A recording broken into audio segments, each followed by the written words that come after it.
everyone, welcome to Let's Discover It. This is Arya Singh and today we will discuss about chapter first resources of class 8th geography. Okay, NCERT करने वाले हैं और कोई other book नहीं. NCERT का ही हर जगह माना जाता है और NCERT का ही क्वेश्चन बोर्ड के एग्जाम में भी पूछा जाएगा. इसलिए आज हम शुरू करने जा रहे हैं रिसोर्सेज चैप्टर 1.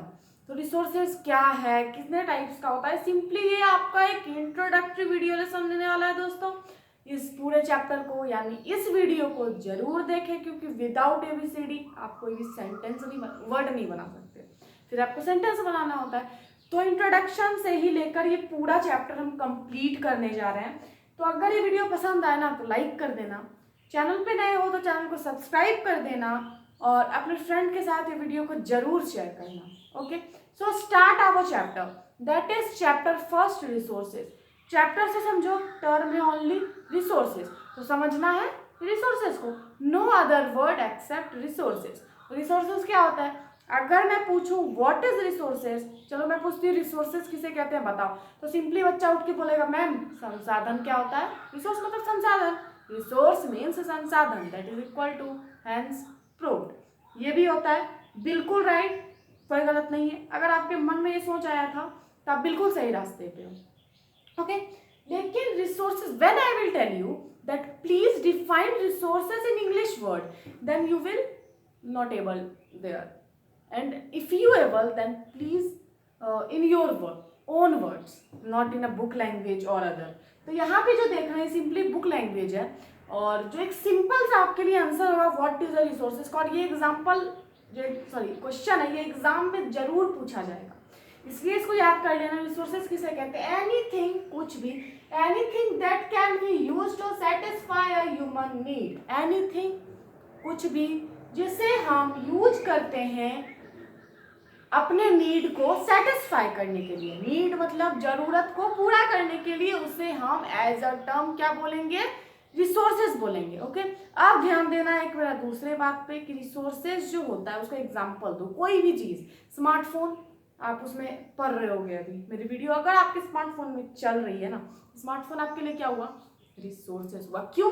क्योंकि वो आपकी स्टडी मटेरियल जो आप पढ़ रहे हो वो आपको हेल्प कर रहा है आपकी नीड को फुलफिल करने में, यानी आपकी नीड को सेटिस्फाई करने में. That is why that substance is a resources. Clear? Resources क्या होता है? वो चीज, anything that can be used to satisfy a human need, कुछ भी जो एक नीड को सेटिस्फाई करे, ह्यूमन नीड को, ह्यूमन नीड या कोई भी नीड को सेटिस्फाई करे, वो सब्सटेंस रिसोर्सेज कहलाता है. कंप्लीट. अब ये रिसोर्सेज बनते कैसे हैं? जैसे मैं अगर बताऊं आपको, कोई भी एक एग्जांपल लीजिए. एक पत्थर है, कोई भी पत्थर है, जब तक आपको उसकी यूटिलिटी नहीं पता है, यूज नहीं पता है कि आपके लिए इस रिसोर्स है, यानी आपके पास अगर वो पत्थर का यूज है तब आपके लिए वो रिसोर्सेज होगा, लेकिन यूज नहीं है तो क्या वो रिसोर्स हो सकता है? चलिए एक एग्जांपल लेते हैं, कोई भी एक छोटा सा एग्जांपल ले लीजिए. जैसे कि सिंपल एग्जांपल ले लीजिए, मैं आपको मार्कर दे देती हूँ. ठीक है, मार्कर. आपके पास व्हाइट बोर्ड है नहीं, ये मार्कर का क्या यूज होगा? आपके पास कोई यूज नहीं है. ठीक है, इसका कोई यूज है आपके पास? नहीं है, तो ये क्या आपके लिए रिसोर्स कहलाएगा? नहीं, लेकिन ये मेरे लिए कहलाएगा क्योंकि I have to write it in on whiteboard. ये मेरी नीड को सेटिस्फाई कर रहा है, जिससे मैं आपको लिख कर पढ़ा रही हूँ. आपके लिए स्मार्टफोन रिसोर्स है, मेरे लिए मार्कर रिसोर्स है क्योंकि वो नीड को सेटिस्फाई कर रहा है. और क्यों है ये रिसोर्स? तो अब हम इस टॉपिक में चलते हैं कि factor that help a thing to be a resources. वो फैक्टर, वो चीजें जो कोई भी चीज को बताती है कि नहीं ये क्या है? रिसोर्स है. कैसे बताएगी?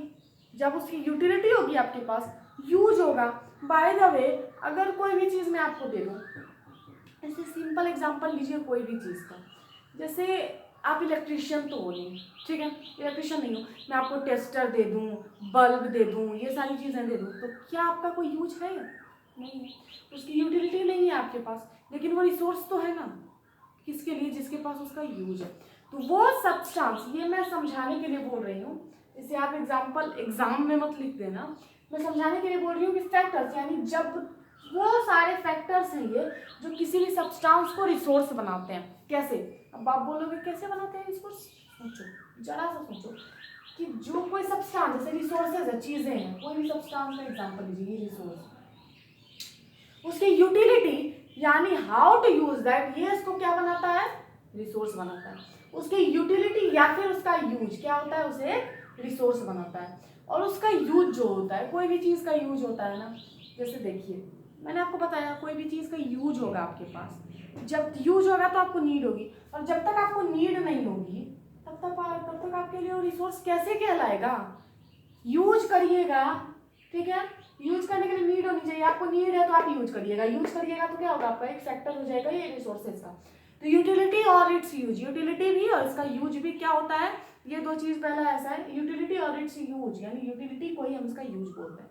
तो यूटिलिटी एक ऐसा टर्म है जो एक सब्सटेंस को रिसोर्स बनाता है, जब तक उसका यूज नहीं होगा ना तब तक उसकी वो सब्सटेंस रिसोर्स नहीं कहलाएगा, तो उसकी यूटिलिटी होनी चाहिए। दूसरी बात है कि उसकी यूटिलिटी होगी यानी उसका यूज होगा, तो उसका जो यूज होता है वो उसको एक वैल्यू देता है। गोल्ड का यूज होता है नेकलेस बनाने में, इयररिंग्स बनाने में, उसकी एक वैल्यू है। कोल का यूज होता है थर्मल पावर प्लांट्स में, इलेक्ट्रिसिटी जनरेट करने में, उसका एक यूज है। उसका यूज है तभी उसकी क्या है, वैल्यू है। Okay, it's utility gives it a value, उसकी यूटिलिटी ही क्या देती है, कोई भी सब्सटेंस की यूटिलिटी ही उसे वैल्यू देती है। वैल्यू का मतलब क्या होता है, वैल्यू मतलब होता है वर्ड, मतलब वैल्यू मीन्स वर्ड, क्या वैल्यू है, WORTH word, value means word, direct समझ जाना है। अब ठीक है, ये तो दो चीज सीख लिया। अब इधर चलते हैं थोड़ा सा कि different things have different value, different things की डिफरेंट वैल्यू होती है। किसी भी चीज की सेम वैल्यू नहीं होगी, डिफरेंट वैल्यू होगी। गोल्ड की वैल्यू ज्यादा होगी और कोल की वैल्यू कम होगी, या फिर गोल्ड की वैल्यू ज्यादा होगी, स्टील की वैल्यू कम होगी। क्यों, क्योंकि उसका यूज है, उसकी वैल्यू है, वैल्यू ज्यादा है तो क्या है वो, उसकी डिफरेंट वैल्यू हो जाती है। जैसे अगर मैं आपको डायमंड दूं और एक पेपर दूं, आप क्या लोगे, ऑब्वियसली डायमंड लोगे। क्यों, क्योंकि उसका यूज भी है, रिंग बनाने में, जो भी बनाने में यूज है, और इसी की यूज क्या भी है, उसे एक वैल्यू भी है, वो बहुत ही ज्यादा कॉस्टली है, उसकी एक स्पेसिफिक वैल्यू है। ओके, प्रीसियस स्टोन है वो, ठीक है, वैल्यू। तो different things have different value, different things की डिफरेंट वैल्यू होती है, समझ गए। Different things have different value, कुछ की इकोनॉमिक वैल्यू होती है। अब आप बोलोगे इकोनॉमिक क्या होता है, कहीं भी इकोनॉमिक एक चैप्टर आपका, चैप्टर नहीं, क्लास 9 का जो NCERT आएगा SST में, उसमें आपका हिस्ट्री सिविक्स ज्योग्राफी तो होगा ही, उसके साथ आपका एक न्यू बुक स्टार्ट हो रहा है 9th का, जो है इकोनॉमिक्स, जो आपको पढ़ना ही होगा। इकोनॉमिक्स में आपका बिजनेस रिलेटेड सारी चीज़ें, मार्केटिंग रिलेटेड बताई जाती है। इकोनॉमिक अगर कहीं भी आपको टर्म मिल जाए तो उसका मतलब आप मनी से जोड़ देना। इकोनॉमिक से आप शुरू करोगे बिजनेस, बिजनेस से आएगा आपको मनी, तो इकोनॉमिक मतलब मनी, डायरेक्ट मैंने यहाँ लिखा इकोनॉमिक, अगर कहीं भी पूछा जाए उसका मतलब मनी बोल दोगे, ठीक है। तो कोई भी सब्सटेंस की इकोनॉमिक वैल्यू होती है। अगर आपको खांसी हो जाए, ज़्यादा लोग करेंगे दवा ले लेंगे जाके, मान लो क्या कहती है, बोलती है कि काढ़ा पी लो, गर्म पानी पी लो, ये सारी चीज़ें क्या है, ये एक होम रेमेडी है। होम रेमेडी की अभी कोई वैल्यू नहीं है, लेकिन बाय द वे टाइम, अगर धीरे धीरे टाइम बढ़ता जाए, ऐसे ही टाइम तो बढ़ ही रहा है ऑटोमेटिकली, किसी के लिए समय नहीं रुकता, ना आपके लिए ना मेरे लिए, इसलिए बेहतर होगा कि समय के साथ बदलो और समय का स्पेसिफिक यूज करो, that will make you success. Okay, this is the main thing जो हर एक सक्सेसफुल पर्सन करते आए हैं आज तक, that is the use of time, not miss use of time. Okay, ज़्यादा टाइम तो आपका फ़ोन में ही बर्बाद हो जाता है, ठीक है, लेकिन उसमें भी पॉजिटिव नेगेटिव यूज आ जाता है ना, वो चीज़ अलग है, छोड़ो। लेकिन ये याद रखो कि टाइम किसी के लिए नहीं रुका है, वो जा रहा है, रेगुलर जा रहा है, आपके हाथ से जा रहा है, आपको पता नहीं चल रहा है, एक दिन टाइम चला जाएगा, आप कुछ नहीं कर पाओगे। इससे अच्छा है कि आप क्या करो, टाइम का यूज करो, नॉट मिस यूज। टाइम किसी के लिए नहीं रुकता और टाइम लौट के भी नहीं आता। तो ये जो टाइम धीरे धीरे बीत रहा है ना, ये क्या करेगा कि वो थिंग्स जो काढ़ा वगैरह है, जो दादी वगैरह आप लोगों को पिलाती भी होगी, अच्छा नहीं लगता है पर पीना पड़ता है, नहीं तो फिर सोचिए ना। तो जो चीज़ें होती है उसकी डिफरेंट वैल्यू होती है, मैंने बताया उसकी इकोनॉमिक वैल्यू होती है। कैसे, वो जो होम रेमेडीज का मैंने एग्जांपल दिया, टाइम बीतते बीतते अगर आपकी जो दादी है या नानी है या मम्मा है, जो भी है, वो अगर उस पर पेटेंट राइट ले ले, पेटेंट राइट मतलब होता है एक्सक्लूसिव राइट, एक्सक्लूसिव राइट मतलब होता है कि ये मेरा इन्वेंशन है, अगर आप इस इन्वेंशन को अपने पे यूज करोगे तो आपको मुझे इकोनॉमिक देनी होगी। तो ये होता है हमारा पेटेंट राइट। ओके, ठीक है, चलिए, पेटेंट एक्सक्लूसिव राइट, पेटेंट का मतलब ये होता है एक्सक्लूसिव राइट, आपने उस पर अपना एक हक जता दिया, एक्सक्लूसिव राइट ले लिया, कंप्लीट। अब फिर से मैं एक बार रिपीट कर दूं कि यूटिलिटी यूज होगी तब वो रिसोर्स होगा, जब तक नीड नहीं होगी तब तक यूज नहीं आएगा। यूज आएगा तो उसकी वैल्यू बढ़ेगी, गोल्ड का एग्जाम्पल दिया, वैल्यू बढ़ेगी तो different things are different value, different कुछ की इकोनॉमिक वैल्यू होती है। कैसे? काढ़ा टाइम के साथ बढ़ते जाएगा, समय किसी के लिए नहीं रुकता, और पेटेंट राइट ले ले तो उसका एक्सक्लूसिव राइट, और ये एक इकोनॉमिक बन गया, यानी आप यूज करोगे तो आपको पैसे देने होंगे। ओके, तो तीसरा चीज है यहाँ पे कि टाइम और टेक्नोलॉजी, ये दो चीजें हैं जो एक सब्सटेंस को रिसोर्स बनाती है। अगर वो रिसोर्स है तो उसको मेजर रिसोर्स बना देंगे। मेजर रिसोर्स मतलब और भी उसका यूज होने लगेगा। जैसे अगर बात करें हम जस्ट एन एग्जाम्पल वाटर, जो हर एक जगह है, अर्थ पे तो इतना ज्यादा वाटर प्रेजेंट है, अर्थ को हम ब्लू प्लेनेट के नाम से भी जानते हैं, बहुत ज्यादा पानी है फिर भी। लेकिन आज क्या हो रहा है ना, पानी है बहुत ज्यादा, सी वाटर है, सब सी वाटर है। दूसरा बात, जो हमारे यूज के लिए है वो बहुत ही ज्यादा कम अमाउंट में है। तो क्या होगा ना कि तो टेक्नोलॉजी पे हम बात कर रहे हैं, टाइम के साथ तो मैंने बताया टेक्नोलॉजी यानी वो वाटर है, वो कंसेप्ट ही अलग है वो। तो टाइम के साथ साथ चीज़ों पे पेटेंट राइट लिया तो वो एक इकोनॉमिक वैल्यू बन गई उसकी टेक्नोलॉजी। वाटर है, उसका आप पीने में यूज़ करते हो, नहाने में यूज़ करते हो, सारी चीज़ों में यूज़ करते हो, क्लीनिंग में यूज़ करते हैं, वॉशिंग में यूज़ करते हैं, सारी चीज़ों में यूज़ करते हैं, वाटर का दैट यूज़ है। लेकिन बाय द वे अगर हम क्या करें, हाइड्रो इलेक्ट्रिसिटी ह्यूमन ने जनरेट किया तो फिर वाटर से भी हमने इलेक्ट्रिसिटी प्रोड्यूस करना शुरू कर दिया। थोड़ा कॉस्टली होता है इसका सेटअप, लेकिन हमने क्या किया कि टेक्नोलॉजी यानी अपने नॉलेज के, अपने स्किल के आधार पर जो ह्यूमन थे उन्होंने हाइड्रो इलेक्ट्रिसिटी बनाई और वाटर में टरबाइन वगैरह सेटअप करके क्या किया, इलेक्ट्रिसिटी जनरेट कर लिया। तो वाटर का क्या हो गया, मेजर रिसोर्स बन गया ना, जो पीने में भी यूज है, उसका नीड है, सेटिस्फाई करता है, यूज है, वैल्यू है, बहुत अच्छा है। लेकिन हमने टेक्नोलॉजी के आधार पर उसकी एक और वैल्यू बढ़ा दी। Okay, complete. टाइम टेक्नोलॉजी अब है कि human are considered as resources. Human को हम कैसे रिसोर्सेज एज रिसोर्सेज कंसीडर करते हैं? आप बोलोगे कि ह्यूमन रिसोर्स है, ह्यूमन कैसे रिसोर्स है? हम एक दूसरे की मदद करते हैं इसलिए, हाँ ठीक है, लेकिन ह्यूमन कैसे रिसोर्स है? क्योंकि अभी मैंने यहाँ आपको टेक्नोलॉजी बताया, टेक्नोलॉजी क्या है पता है, ह्यूमन मेड रिसोर्स है, ठीक है। Human are considered as resources because on the basis of their knowledge, on the basis of their skills, they are able to make more resources. So the human are considered as resources. Human के पास knowledge आएगा, skill आएगा, build up करेगा, धीरे धीरे hydro electricity यानी technology के base पे उन्होंने हाइड्रो इलेक्ट्रिसिटी बना दिया, इसलिए हमने ह्यूमन को भी एज ए रिसोर्सेज कंसीडर किया है। कंप्लीट। ये क्वेश्चन एग्जाम में पूछा जाएगा कि why human are considered as resources, so your answer will be human are considered as resources because on the basis of their skill, knowledge, they are able to make more resources, so human are considered as resources. resources पे ही है पूरा chapter, समझ लो introduction. चलिए ये हो गया। अब है टाइप ऑफ रिसोर्सेज। रिसोर्सेज दो टाइप का होता है, natural, human made, man made, human made, जो भी बोलिए। नेचुरल रिसोर्सेज में आपका वो रिसोर्स आ जाता है जो आपको नेचर देती है, मैन मेड में जो ह्यूमन बनाते हैं। ये दो चीज हो गया, इसे हम अगले वीडियो में देखेंगे, अभी इंट्रोडक्टरी वीडियो है।